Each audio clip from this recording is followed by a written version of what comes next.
Power 90.5 FM is the dial. I hope you enjoyed the time there with the global news at 7 and then 7:15 at Sports Mix. Sorry for the downtime that happened during the news. Some light network issues there. All right, we're back here. My name is Chooks. If you're just tuning in, thank you so much for tuning in. You're welcome. You can also go on our YouTube right now and watch live in the studio, Raypower Abuja. That's what you just need to search for on YouTube. Now, before we go to the papers, there's a message here from Dixon Joseph doing the talking point. So because of time, I wasn't able to take it. So Dixon Joseph is, okay, this message reads the attention of the Honorable Minister of Works in the person of Engineer David Umahi and the Minister of FCT is needed to the dilapidated portion of roads immediately after the Abacha Barrack Bridge. They should please try as much as possible in order to mobilize their men, materials, and resources and get the road done before it would lead to more lives and properties lost. All right, so thank you, Dixon Joseph, for that one. And I'm sure appropriate authorities would have heard your message there. Now, taking a look at the dailies this morning, starting off with the Leadership newspaper, we have lending likely to rise as CBN confirms 33 banks meet recapitalization targets under 24-month exercise. Banks raised 4.65 trillion naira. That's on page 4 of the Leadership. Insecurity. Evacuate hostels. Unijust orders students. Page 6. Alleged coup. Wives, children of detained military officers protest at National Assembly. That is on page 14. 30 students hospitalized in Ogun over poisonous gas leak on page 18. Benue Assembly probes 23 council chairmen, page 7. FG declares Friday, Monday public holidays for Easter on page 7. ADC leadership role, INEC rejects Gombe, deletes David Mark's name, page 23. Small businesses sinking under fuel, logistics costs, LCCI, Asbon cry out. That starts on the front page and continues on page 7. Above the nameplate of the Leadership, we have defection. APC, ADC battle for Governor Bala Mohammed, page 23. El-Rufai remains in ICPC custody, bail hearing adjourned till April 14, page 7. And that's it for the Leadership newspaper. Now to the Daily Trust, we have INEC fuels opposition suppression claims. Starts on the front page and continues on pages 3 and 4. Plateau crisis escalates as government relaxes curfew, page 6. Defection to ADC, APC moves to stop Bala Mohammed, page 23. Motorists stranded as youths protest hardship in Edo, page 28. 2027, APC governors, lawmakers push for automatic tickets, page 23. Alleged coup plot, families of detained officers protest at National Assembly, page 19. And how Kano APC chieftain died in Abuja hotel, page 6. That's it for the Daily Trust. To the Guardian newspaper. ADC blames APC for woes as INEC suspends ESCOs over internal crisis, page 6. Plateau killings, Tinubu reschedules Ogun visits, heads to Jos, page 3. Fresh tension grips Jos after government relaxes curfew, page 29. Lagos, Benue lead as Nigeria reports 20,838 new HIV cases. CBN begins regulation of virtual asset custodians as banks mobilize 4.65 trillion naira fresh capital, page 15 of The Guardian. And finally, World Autism Day, scarce resources, services, high cost of care, deepen financial strain on households, page 6. And that's it for The Guardian newspaper. And now to the Vanguard newspaper, we have ADC, setback for Atiku, Obi others as INEC axes Mark Aregbesola, names of David Mark Aregbesola removed from its sites as national chairman, secretary. will also not recognize their challengers in court, says it will neither communicate with them nor monitor conventions or congresses. That's all covered on page 8 of the Vanguard. Wike Bala Mohammed at loggerheads over PDP, APC. You're responsible for PDP's problems. Bala tackles Wike. Your exit from PDP, good riddance. Coming from the FCT minister as well. Page 5. DSS detains El Rufai. Court fixes April 14 for bail ruling. Page 9. Fresh tension in Jos as curfew relaxation triggers attacks. Unijos orders hostile evacuations over heightened insecurity. Tinubu postpones Ogun trip, heads to Jos, page 35. Trump mauls withdrawing US from NATO, page 8. NNPCL targets 7 cargoes of crude oil supply to Dangote refinery, page 22. And that's the front page of the Vanguard newspaper. And now to the Daily Sun, we have tension as Jos balls. 3 killed in violent protest against Palm Sunday deadly terror attack. PFN, not Seth, condemn Plateau killings, demand swift justice. Unijos authorities order immediate evacuation of students, and President's visits Jos today on page 8. PDP hits 4.3 million in membership registration. Southwest, South-South, North-Central lead, page 28. ADC in trouble as INEC sacks David Mark-led NWC, page 28. Kaduna, identities of victims emerge after deadly Kagako raid, page 27. FG dismisses reports of Eze-Igbo installation in South Africa as Ohaneze Ndigbo issues disclaimer, page 8. APC woos Governor Bala Mohammed, aims to stall defection to ADC. Yewata, Kano governor, others. Leaders meet governor. Wike hits Bauchi governor, says he's unstable. And that's the front page of the Daily Sun with pictures of the meeting of President Bola Tinubu and the governor of Plateau State, Caleb Mutfwang. All right, now to the Standard Times, we have ADC. INEC strikes out David Mark, Aregbesol's names from portal, page 3. Genco's gas price hike looms as NMDPRA raises domestic supply cost, page 3. El Rufai's detention arraignment politically motivated. That's coming from Atiku Abubakar on page 2. Fan diverts flights at MMIA due to electrical spark, page 2. We are speaking for Edo people through our project, says Opeolo, page 7. Navy hands over 3 Ghanaian stowaways to Immigration Service in Lagos, page 3.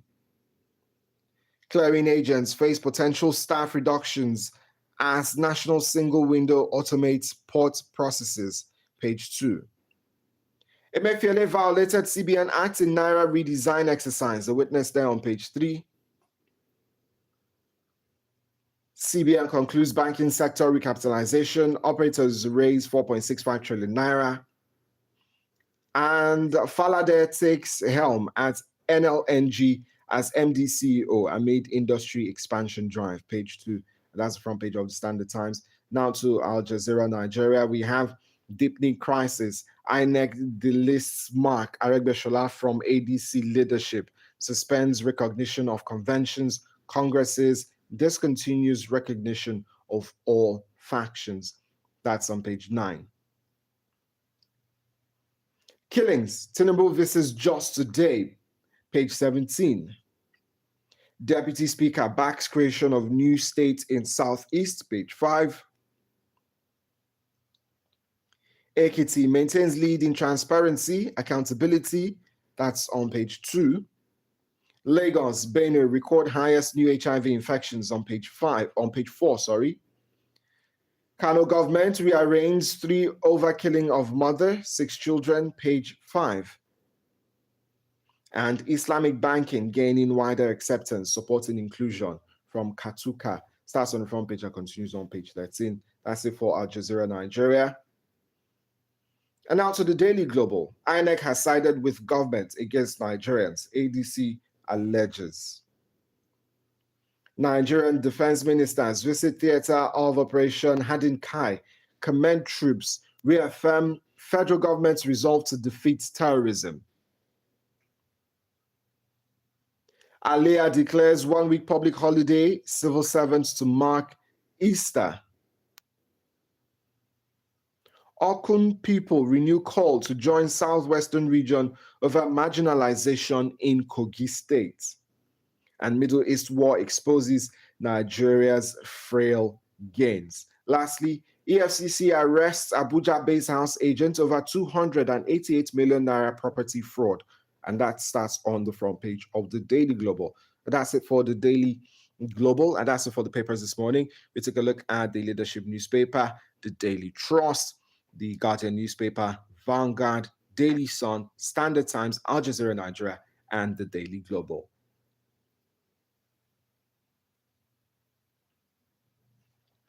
All right, looking at the front pages this morning, the issue with the ADC and INEC, as INEC strikes out David Mark, Aregbesol's names from portal as both chairman of the party and secretary as well. So that's caused a lot of uproar, especially on social media, a lot of conversation about it, and a lot accusing, INEC of intruding in internal affairs, of parties and disrupting, the democratic process of the country, especially with the opposition, with claims that the country is heading into a one-party state with a space of defection, and then stifling opposition with such a move.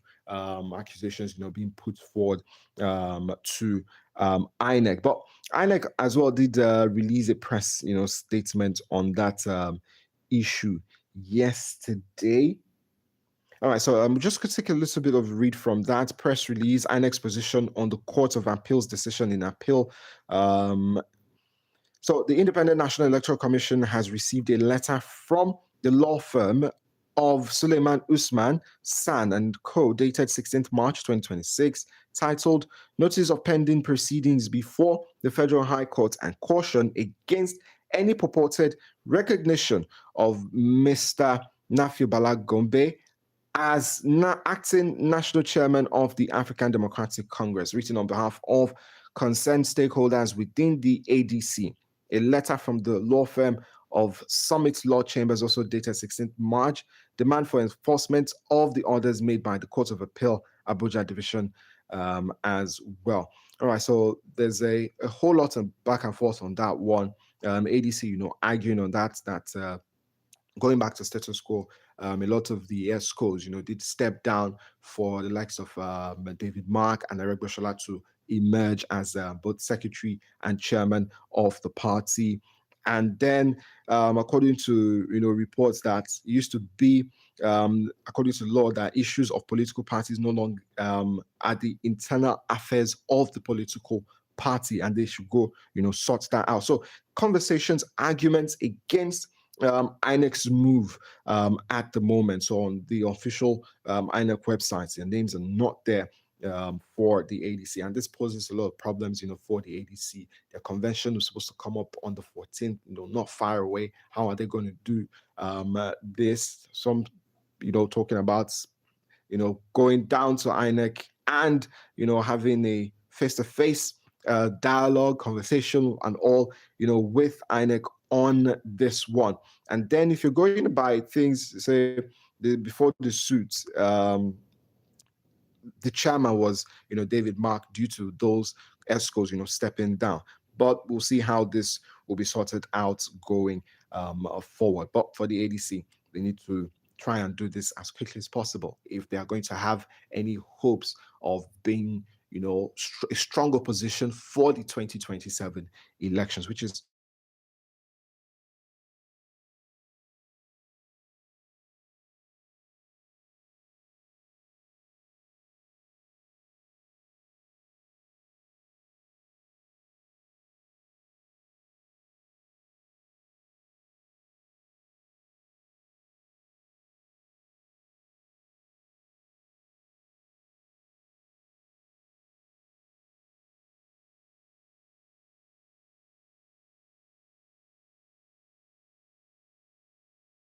announced that he will be, you know, changing plans. He was supposed to visit Ogun State, but he's going to be going to Plateau State to visit the people of Plateau State after the incident that happened on Palm Sunday. You might say it's late, but the president has deemed the fit that at this point in time, it's the best move for him, to go visit the people of Plateau State after a meeting with the governor, Caleb Muthwang. So we'll see what will become of that visit to Jones. But after the relaxation of the curfew, some issues did rise up, tensions. There were videos posted on social media of shootings in some areas. So it's a very sad one that's happening at the moment right now in Jos, with 3 killed in violent protests against Palm Sunday deadly terror attack. That's one of the writers from the Daily Sun.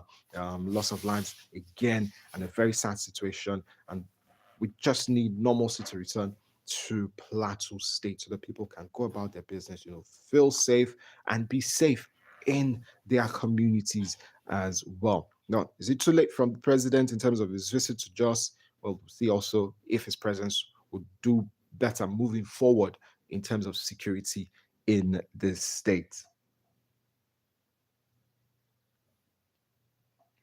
All right. In other news on or other stories from the front page of the papers this morning, according to President Trump talking about how there might be an end to the war very soon. So maybe good news for individuals across the world as well.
And please be very careful with objects that you use, for your pedicures, your manicures. Also, be safe. Protect yourself efficiently as well. For adults out there. All right. So, and make sure you get tested as well. You don't want to unknowingly, harbor the HIV, the virus, and then spread it across, because there are over 28,000, trying to pick out the papers that mentioned the figures and the leading states. So over 28,000 reported new infections. So that's a very high number. We'll go on a musical break right now. Still Raypower 100.5 FM. Do not go anywhere. Here is Angel of My Life by Paul Play.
All right, so that's classic there. Angel of My Life from Paul Play. Welcome back. Still the Ultimate Morning Show on Raypower 100.5 FM. Now, before we head over to our network studios, let's just quickly take a look at the results from the sporting world yesterday. The UEFA Women's Champions League went down. Some matches went down last night. I must say, very big matches and big results in that one.